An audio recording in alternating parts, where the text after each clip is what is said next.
किमु बुझाउनु पर्यो भने पैसा चाहिँ पैसा हजुर पैसा 25,000 देखि लिएर 30,000 सम्म 30,000 कहिलेसम्म बुझाउने भने अब त्यो पैसा अब किमु चढाएपछि बुझाइल पड्डो पैसा नदिएपछि किमु चढाउँदैन पैसा छैन हजुर आर्थिक अवस्था कहीँ थिए अब कोही अलिअलि भएकै भरिया छ सर त्यही हरिकन त आश्रम यो पुरानी जग्गा हुँ अब अन्त ठुलो अब सेकाइ भयो अन्त किमु कति 25वटा हो नि कि 30वटा किमु चढाएपछि त्यो अब त्यस्तो ऊ सेकाइमा कति उन्ने भनेपछि 28 सेकाइ भनेको 35 सेकाइ हराएपछि त्यसमा कति लाग्ने त्यही बियो आर्थिक अब समस्या अब भनेपछि अहिले त लास्टै गाह्रो सर यो छिटै अब नल्याउने भन्ने प्लान हो अब कहीँ त्यत्रोसम्म लिकेन पनि कहीँ पनि भएन अब नल्याउने भयो 81 यो जै झाडा पिसाब बन्द भयो सर झाडा पिसाब बन्द भइसकेपछि अन्त के यो अब छटपटाउन लागि अन्त यो पनि अब यहाँ उतै ल्याए जसरी भए पनि उतै ल्याए हिँड्ने भन्यो अन्त त्यसो भएपछि एमपिसी गाडी घर देला थियो गयो बनाएर त्यो एमपिसीले कोलपुर छाड्यो कोलपुरबाटी अन्त कोलपुरा एमपिसीले तल नेपालगञ्ज छाड्यो नेपालगञ्ज पिलिङ पनि आयो नत्र गाडी पनि आइसक्नु हुने थियो नि सर यो उयो औषधिको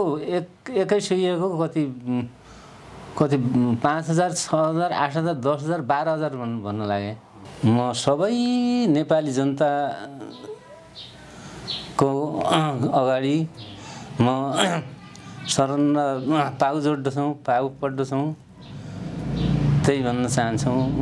मेरी श्रीमतीकिन सहयोग समाधान गरिदिनु होला भन्ने अनुरोध गर्दछौँ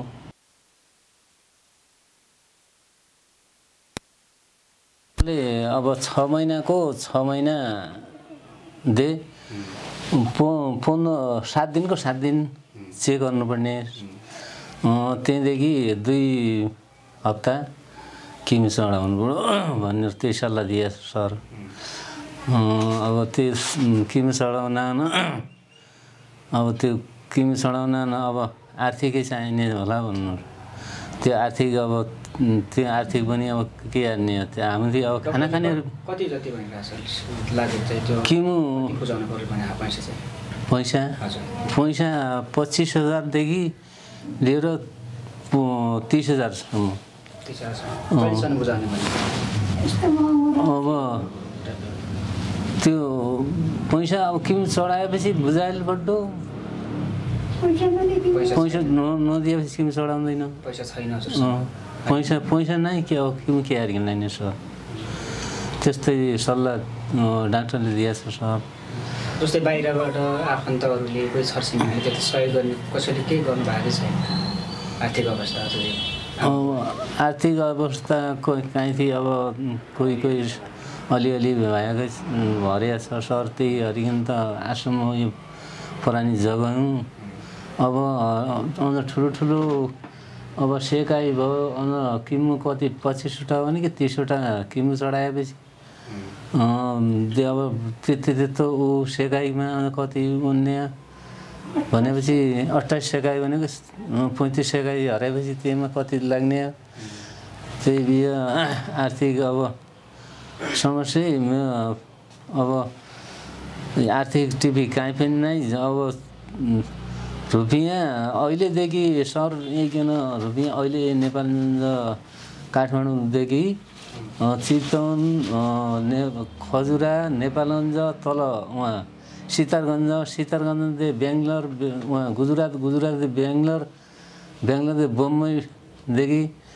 आइकन रुपियाँ भनेका यो अहिलेको यो हात हुने यो उहाँसी बरान्छी हेर्नुहोस् बराइनका रुपियाँ भए 2 गेल बम्बई छिए बम्बईका रुपियाँ भए घर 5-6 लाख घर रुपियाँ गाडे ती घरका रुपियाँ भए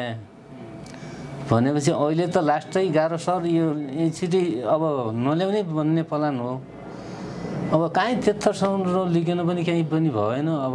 नल्याउने भयो 81 यो जब झाडा पिसाब बन्द भयो सर, झाडा पिसाब बन्द भइसकेपछि उनथा के यो अब छटपटाउन लागि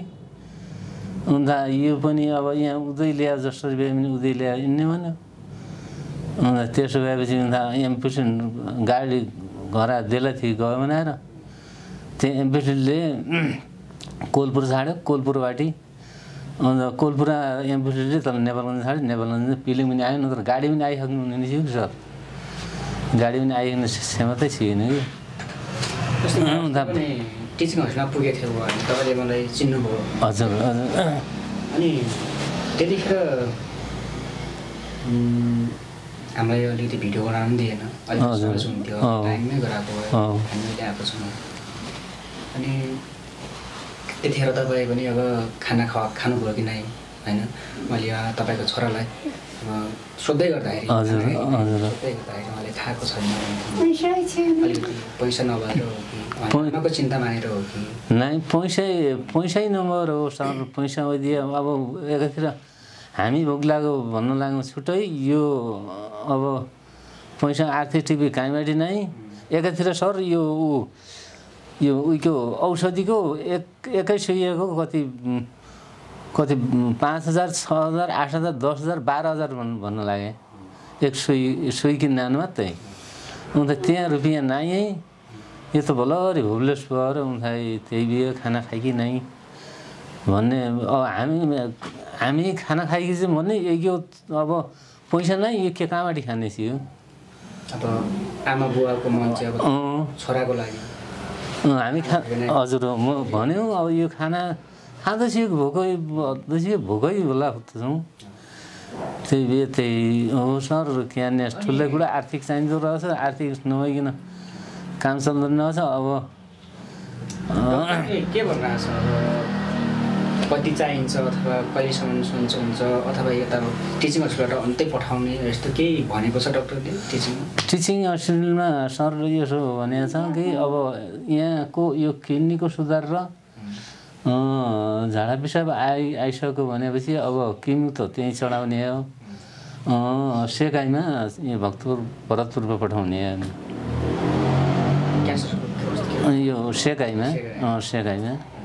यहाँ टिचिङमा त छैन अरे त्यो मसिन। अब त्यो सेकाउन भरतपुर पठाउने भन्ने कुरा हुँदैछ त डाक्टर, त्यही कुरा अरे त्यही छ। अरू यो किडनी र अब यो झाडा पिसाब आउने भयो भनेपछि हामी यहीसम्म भन्ने छौँ भनेर भने। अरू ल नमस्ते। तपाईँले पनि केही भन्नुहुन्छ कि मिडियामा के भन्न चाहनुहुन्छ हेर्ने मान्छेहरूले? अब यस्तो यो भिडियो चाहिँ सम्पूर्ण देश विदेशमा बस्नुभएका दाजुभाइ दिदीबहिनी सबैसँग माझमा पुग्ने भिडियो हो यो। हजुर। यदि यो भिडियो हेरिरहनुभएका दाजुभाइ दिदीबहिनी, तपाईँको छोरा आफन्त नेपाली जनताहरूलाई तपाईँले केही भन्न चाहनुहुन्छ? तपाईँले मनमा लागेको कुरा नेपाली जनतामा सबैको लागि अब मेरा बुढीको लागि जेबेन सबले सक्दो सब प्रयास हरिकन ज्यान बचाउने हार्दिक अनुरोध म सबै नेपाली जनताको अगाडि म शरण पाउ जोड्दछौँ, पाउ पर्दछौँ। त्यही भन्न चाहन्छौँ, मेरी श्रीमतीकन सहयोग समाधान गरिदिनु होला भन्ने अनुरोध गर्दछौँ। ल धन्यवाद सर।